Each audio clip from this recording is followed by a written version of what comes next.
պարոն Սիմոնյանի մոտ բարևելու եւ ձերանն եմ մոռացել քնարին մինչեւ այդ զգուշացրել էի որ դուրս եմ գալու էլի իշխանությանը չեն հավատացել իմ հետևից վազել են որ բռնացնեն հարգելի գործընկերներ ես երբեք որևէ դեպքում ստեղ գալուց չեմ խուսափել եւ որևէ տեղ ձեր հետ շփվելու հիմք համեցեք։ Դա հաստատ է, պարոն Հարությունյան, դուք ԿՊ-ությունների եք հնարավոր պատրաստում Դուք նախընտրական շտաբն եք ղեկավարելու, ինչու հենց ձեր թեկնածության վրա կանգ առան պարոն Հարությունյան։ Դե սպասեք։ Լավ, հիմա պատասխանեմ։ Նախ ժամանակին էլ երևի սեպտեմբեր կամ օգոստոս մեր որոշ գործընկերներ իշխանությունից ասել են, որ այդպիսի գործընկերներ ունենք, որոնք նաև արտահերթի մասին են խոսում եւ դա պետք է գնահատվի։ Մենք գնահատել ենք, որ դրա կարիքը չկա եւ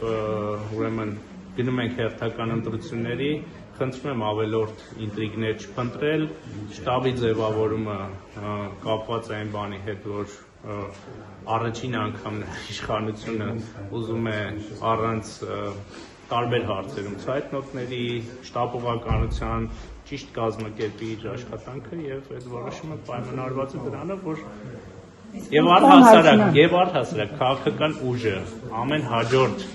ընտրությունից հետո ասենք օրինակ առաջիկա ընտրությունը երբ է լինել հունիսի 7, 8, 10 հաջորդ օրը կարող է ձևավորել հաջորդ ընտրությունների շտաբ եւ նախապատրաստել։ Պարոն Հարությունյան, բայց բոլոր մրցակիցներին հարգելի գործընկերներ, կարող է, չգիտեմ, այնպիսի մի հատ աշխարհացունց իրավիճակ լինի, որ եւ դրանից ապահովագրված չի որևէ երկիր, բայց մենք գնում ենք հունիսի կայանալիք բոլոր մրցակիցներին հետևելով իրադարձություններին բոլորին կալանավորում եք ըստ էության։ Էլ ինչի է պետք շտաբ։ Շտաբում է պետք, եթե բոլոր ուժեղ մրցակիցները արդեն միջև ընտրությունները հաստատ բանտում կլինեն։ Զարգացումները դրան են։ Ես կարծում եմ ձեր հեգնանքը տեղին չէ եւ ձեր սարկազմը ընդհանրապես տեղին չէ, որովհետեւ մենք ապրում ենք իրավական պետությունում եւ բոլոր նրանք, ովքեր հանցանք են գործում, լինի դա ընդդիմություն, իշխանություն, հայտնում են համապատասխան տեղերում կամ հարուցում են համապատասխան վարույթներ։ Մեր հեղավորությունը այդտեղ թերևս այն է, որ այնուամենայնիվ այդ համակարգերը այնպես արագ չեն բարեփոխվել եւ զարգացել, որպեսզի նմանատիպ գործերը իրենց ժամանակին, այսինքն ոչ թե ավարտվեն մի քանի տարում, այլ ավարտվեն ամիսների եւ նման խոսակցությունները իջիկ կլինեն։ Ազատ խոսքը բերանով է փակում։ Կամ կալանավորվել է այս ընթացքում։ Ընդդիմության ներկայացուցիչներ խոսքի համար կալանավորվել են։ Իշխանության ներկայացուցիչը գրառման համար, հայտարարության համար։ Մենք խոսքի համար չենք կալանավորում եւ առհասարակ գործադիրը կալանավորելու որևէ գործառույթ չունի։ Իրավապահները կալանավորում են համապատասխան քրեական օրենսգրքի համապատասխան հոդվածներով նկարագրված իրավիճակներում։ Մարդիկ ամենը կարծիք են հայտնել պարոն Հարությունյան։ Մեր ձևով, շրջիման ենք, փաստաբանը գրառում է արել կարծիք հայտնել, սա է արդարադատությունը։ Պատասխանեցի էլի ես լինելով գործադիրի ներկայացուցիչ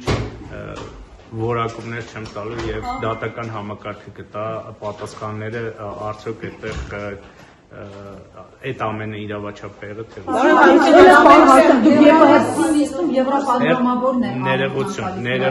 ներողություն ես բոլոր հարցերին կպատասխանեմ։ Մեկ օր առաջ,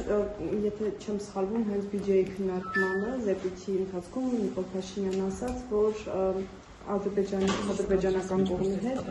գրեթե ամենօրյա ռեժիմով արդեն կապ կա, քննարկումներ անդադար։ Ես կխնդրեի մանրամասներ պարոն Հարությունյան, կոնկրետ ինչ օրակարգով են այսպիսում ադրբեջանական կողմի հետ այդ ինտենսիվ շփումները։ Ինտենսիվ շփումները բոլոր հարցերի շուրջ են եւ ես չգիտեմ կոնկրետ ինչ խոսակցություն է եղել այդ զեկույցի ժամանակ վարչապետի ընդհանուր դրանք վերաբերում են շատ տարբեր հարցերի, ասենք օրինակ սահմանազատման, սահմանագծման օրակարգով պարոն Գրիգորյանն է իր ուղղությամբ աշխատում, արտաքին գործերի նախարարությունը համապատասխան իրենց օրակարգով աշխատում անվտանգության խորհուրդը եւ Արմեն Գրիգորյանը իր գործընկերոջ հետ է աշխատում, գնեն հումանիտար հարցեր, մնացած բոլոր հարցերը, օրակարգները, երբ որ արդյունքները լինում են, մենք դրա մասին խոսում ենք եւ կարծում եմ, որ այն տեմպը, որ կա Հայաստան-Ադրբեջան գործընթացում, հարաբերություններում վատը չէ, օրինակ Ադրբեջանի կողմից իր մասով, օրինակ հայկական բեռների տեղափոխման, շրջափակման արգելքի հանումը։